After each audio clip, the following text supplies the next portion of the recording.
Welcome to psychology shot.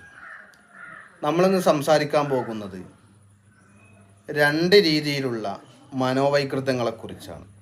Personality ഡിസോർഡറിൽപ്പെട്ട വളരെ പ്രധാനപ്പെട്ട ഒന്നാണല്ലോ സൈക്കോപതി, അതായത് മനോവൈകൃതങ്ങൾ എന്ന് പറയുന്നത്.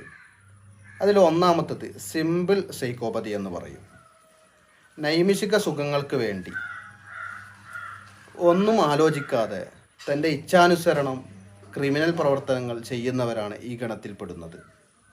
സിമ്പിൾ സൈക്കോപതിക്കാർ മാല മോഷ്ടിക്കാൻ വേണ്ടി തലക്കടിച്ച് കൊല്ലുക, ഇത്തരം പ്രവർത്തനങ്ങളൊക്കെയാണ് സാധാരണ ഇവർ ചെയ്യാറുള്ളത്. രണ്ടാമത്തെ ഒന്ന് കോംപ്ലക്സ് സൈക്കോപതി. ഇവർ പൊതുവെ ബുദ്ധിശാലികളായിരിക്കും. ദീർഘകാല പ്ലാനിംഗ് ഒക്കെ ചെയ്തതിന് ശേഷമാണ് അവർ ക്രിമിനൽ പ്രവർത്തനങ്ങളിലേക്ക് ഇറങ്ങുക.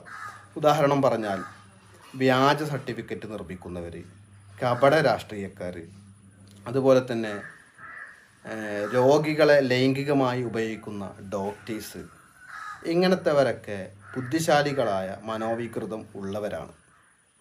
യഥാർത്ഥത്തിൽ മനോവൈകൃതമുള്ളവരെക്കുറിച്ച് ചില ശാസ്ത്രജ്ഞന്മാരൊക്കെ പറയാറുള്ളത് അവർ പരന്ന വ്യക്തിത്വങ്ങൾ എന്നാണ്.